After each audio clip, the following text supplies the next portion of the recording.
안녕하세요. 저는 결혼 4년차 여자입니다. 아직 회사에 다니고 있고, 당연히 남편과 저 사이에 아이는 아직 없어요. 남편은 체육 쪽을 전공했지만, 대입에 실패하면서 1년 더 재수하는 대신에 군대에 일찍 입대를 했습니다. 병사 의무 복무 기간 2년을 채우고 나서 대학교를 재도전하려고 했는데, 간부들 눈에 들어서 부사관 지원을 하게 되었고, 그렇게 3년을 더 군 생활을 하다가 제대를 했어요. 전역하고 나니 대학교에 들어가는 게 겁이 났다고 하더라고요. 그래서 전역을 하자마자 곧바로 취직을 했고 거래처 여직원이었던 저를 만나게 되고 인연이 다 결혼까지 하게 되었습니다. 남편은 그때 다니던 회사에 아직도 다니고 있고 연차도 오래되어서 월급의 수당까지 합하면 한 달에 350만 원 정도를 벌고 있어요.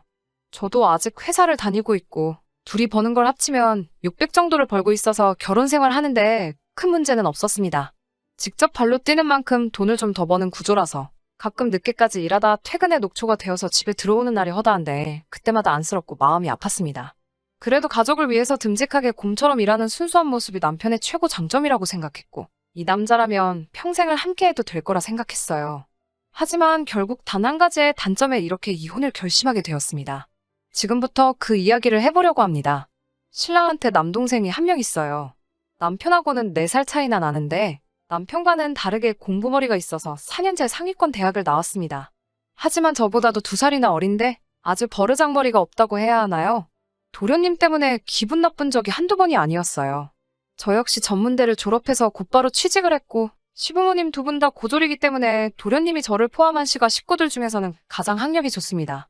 그래서 그런가 시부모님이 도련님에 대한 믿음이 아주 커요. 남편도 그 영향을 받은 건지 잘 모르는 게 있으면 동생에게 먼저 물어보고 동생이 하는 말이라면 똑똑한 놈이 하는 말이니까 하면서 100% 신뢰를 합니다. 저는 그런 부분이 조금 갑갑했어요.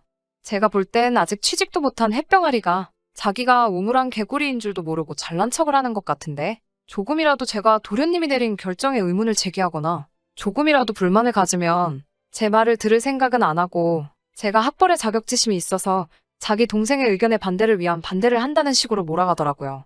사실 저는 도련님의 첫인상부터가 마음에 들지 않았어요. 남편이 가족들을 처음 소개해주는 자리에서 제가 어느 학교를 나왔는지 집요하게 물어보더라고요. 전문대를 나왔다는 게 부끄러운 사실이 아니라고 생각해서 제가 졸업한 학교를 말해줬더니 응? 거기는 대학교가 아니라 전문대 아니에요? 라고 하면서 비아냥대더라고요. 그 뒤로부터 제가 무슨 말만 하면 형수님은 전문대를 나오셔서 잘 모르나 본데 하면서 제 말을 계속해서 자르고 제 의견은 무시하면서 자기 하고 싶은 말만 우다다 늘어놓고 했거든요.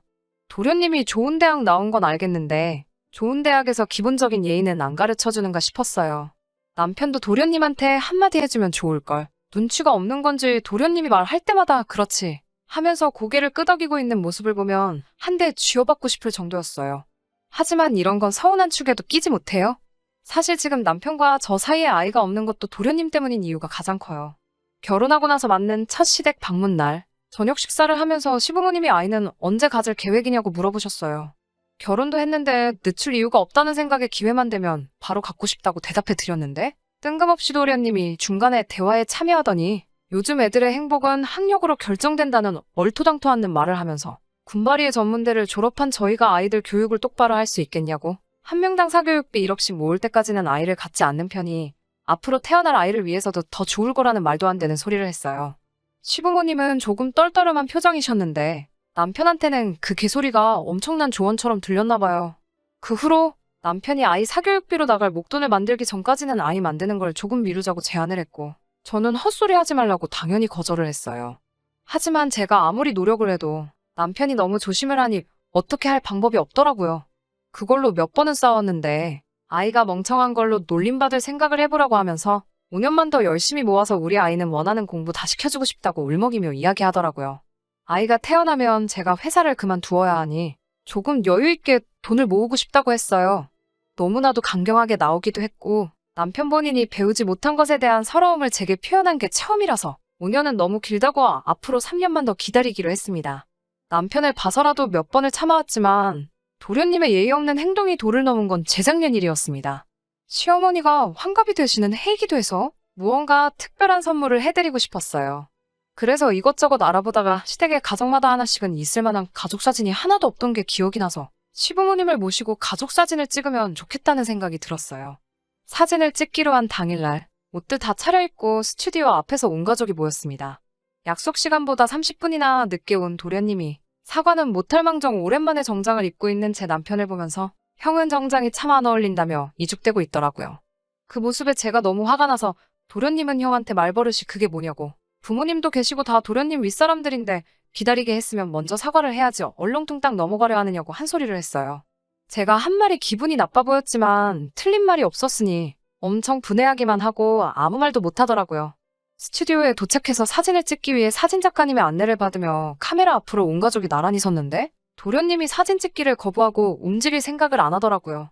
시부모님이 도련님에게 빨리 안 오고 뭐하냐고 눈치를 주시는데 도련님이 이건 가족 사진인데 형수님이 사진을 왜 같이 찍냐고 하더라고요. 그게 무슨 말이에요? 가족 사진이니까 당연히 저도 같이 찍어야죠. 아까 제가 한 소리 한 것 때문에 그런 거면 제가 사과드릴 테니까 빨리 이쪽으로 오세요. 라고 말했어요. 사과는 하고 싶지 않았는데 스튜디오 촬영 시간이 한정적이라서 작가님이 많이 당황한 듯 보여 도련님을 달래주기 위해 할 수밖에 없었습니다. 그런데 도련님의 반응이 더 어이가 없더군요. 또 저의 학력을 가지고 물고 늘어지며 형수님이 전문대를 나와서 잘 모르나 본데 가족관계 등록부상 직계가족에는 며느리는 포함되지 않으니 형수님이 거기에 껴있으면 그건 진정한 가족사진이 아니라면서 어깃장을 놓더라고요. 시부모님이나 남편이 똥꼬집을 부리는 도련님 좀 타일러줬으면 했는데 또 도련님이 하는 말이라면 철석같이 믿는 사람들이니 어쩌지도 못하고 가만히 있더라고요. 결국 같이 찍내만해로 실갱이를 하다가 당황한 작가님이 그럼 동생분 빼고 사진 한 장, 그리고 저를 빼고 사진 한 장에서 따로 찍자는 제안을 해서 그렇게 하기로 했어요.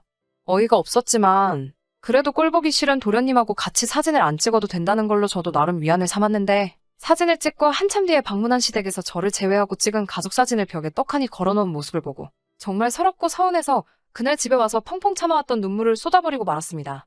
그날 남편한테는 이제 도련님하고 한 번이라도 이런 일로 얽히게 되면 차라리 이혼을 하자고 엄포를 놓았어요. 결혼한 지 3년이나 돼서 가족 대접도 못 받고 살바해야 진짜 남남으로 사는 게 맞지 않냐고 따졌더니 남편이 처음으로 제 눈치를 다 보더라고요. 그렇게 그날 이후로 1년 정도를 시댁 식구들과는 얼굴도 안 보고 살았습니다. 명절날이나 가족 행사가 있어도 남편만 혼자서 보내고 저는 가지를 않았어요. 그리고 작년 여름 처음으로 시댁 행사에 참여하게 되었습니다. 갈 생각은 하나도 없었지만 남편이 이만하면 됐지 않냐고 이제 절대 저를 서운하게 하지 않을 테니 그날 일은 이제 그만 용서해달라는 부탁에 결국 이기지 못하고 참석하게 되었습니다.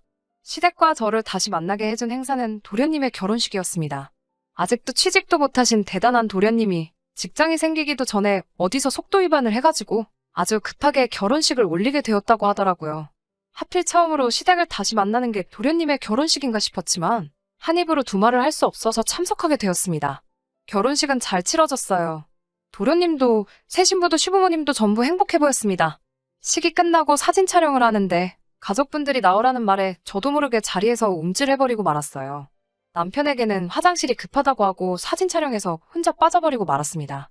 그 결혼식장에서 행복하지 않은 건 저 혼자밖에 없는 것 같았어요. 그 사건이 벌써 1년이나 지났는데도 아직 서운함이 마음에 남아있다는 걸 제 스스로가 인정할 수가 없었어요. 그때 도련님이 삐졌던 것처럼 저도 똑같이 소심한 사람이 된 것 같아서 사진 촬영 당시에 잠수를 타버린 걸 후회도 많이 했어요. 그날을 계기로 저도 조금씩 닫고 있던 마음에 문을 열기로 했어요. 도련님도 이제 가장이 된 만큼 조금 달라진 모습을 보여주지 않을까 하는 기대도 있었거든요. 하지만 제가 바보였어요. 지난 추석에 시댁에 방문을 하고 제가 헛된 기대를 했다는 사실을 알게 되었습니다. 시부모님 댁벽에는 여전히 저를 빼고 찍은 사진이 그대로 걸려 있었고 그 옆에 나란히 걸려있던 한 장의 사진 때문에 저는 더 큰 충격을 받고 말았습니다. 제가 빠진 가족 사진 옆에 버젓이 걸려있는 새로운 사진은 도련님과 동서가 시댁 식구들과 찍은 가족 사진이었기 때문이었어요. 저를 더 서운하고 화가 나게 만든 건 저는 가족이 아니라고 열변을 토하던 그 동생의 어깨에 손을 올리고 환하게 웃고 있는 사진 속 남편의 모습이었습니다. 남편에게 저 사진은 뭐냐고 물었는데 결혼하기 전에 벽에 있는 가족 사진을 보고 동서가 자기도 찍고 싶다고 해서 새로 찍은 가족 사진이라고 하더라고요. 남편에게만 들릴 정도로 화를 내면서 저 사진 나 빼놓고 찍을 때 아무 생각도 안 들었냐고 한마디 했어요. 하지만 남편은 오히려 시댁 행사에 코빼기도 비추지 않은 게 누구냐며 그걸 제 탓이라고 하더군요. 그 순간 저는 이 결혼 생활을 포기하게 되었습니다. 남편은 저보다 동생 말이 우선이었고 뭐가 옳고 그른지 스스로 판단도 할 줄 모르는 모질이 중에 상모질이었던 거예요.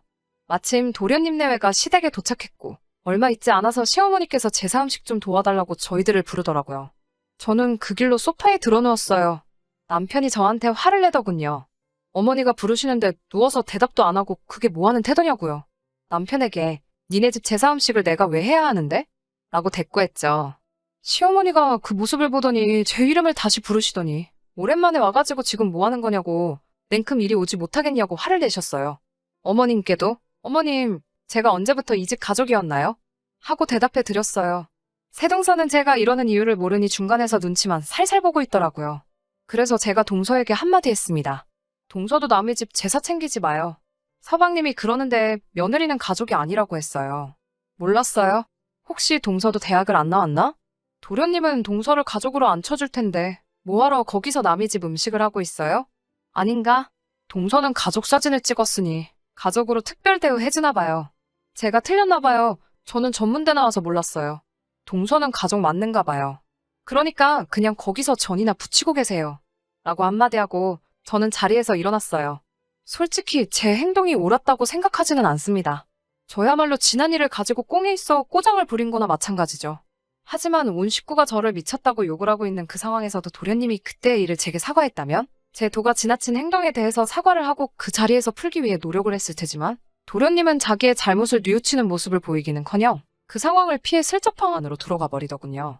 팔은 안으로 굽는다고 남편도 그 자리에서만큼은 가족들 편에 서서 저에게 미쳤냐고 소리를 지르고 있었습니다. 그때 깨달았어요. 진작 이혼을 했어야 하는 것을. 괜히 시간만 끄는 것 같은 기분이 들어서 더 이상 시댁에 있을 수가 없어서 추석이 끝나면 정식으로 이혼 수속을 밟겠다고 하고 밖으로 뛰쳐나왔습니다. 다행히도 시댁 식구들과의 갈등은 이혼 소송이 제기가 가능한 사유 중 하나더라고요. 진작에 알아봤어야 하는 걸 이제서야 알게 되었어요. 예고한 대로 이혼 서류를 준비해가니 집안은 당연히 뒤집어졌어요. 도련님은 그제서야 제게 그때 자기가 실수를 했다고 미안했다고 사과를 하더라고요. 사과의 의미로 자기네 부부까지 같이 해서 이번에는 6명이서 같이 가족 사진을 새로 찍으면 어떻겠냐고 물어왔어요. 도련님에게는 제가 무슨 그쪽하고 사진을 못 찍어서 이러는 것 같냐고 앞으로 동서나 섭섭치 않게 잘 챙겨주라고 말했어요. 동서는 이제 그 집에서 가족으로 인정받은 유일한 며느리가 될 테니까요. 애도 없겠다. 저를 붙잡는 건 아무것도 없어요. 늦었지만 이제서야 새 출발을 하려고 합니다. 1년이라는 시간을 더 허비했으니 더 이상 시간을 낭비하고 싶지 않아요. 남편에게 조금의 눈치라도 있었더라면 이 정도로 파국으로 치닫지는 않았을 거예요. 장점도 참 많은 사람이지만 결국 동생 뜻을 한 번도 거스르지 못하고 이 상황까지 오게 만든 남편의 잘못이 가장 크다고 생각해요. 이혼녀 딱지까지 붙은 제가 새로운 출발을 할 수 있을지는 아직 확신이 서질 않지만 이 결정이 저를 더 행복한 사람으로 만들어줄 거라 믿으며 이만 사연 줄이도록 하겠습니다. 끝까지 들어주셔서 감사합니다. 오늘의 사연은 여기까지입니다. 구독과 좋아요, 알람 설정 부탁드리고 더 좋은 사연으로 다시 찾아뵙겠습니다. 감사합니다.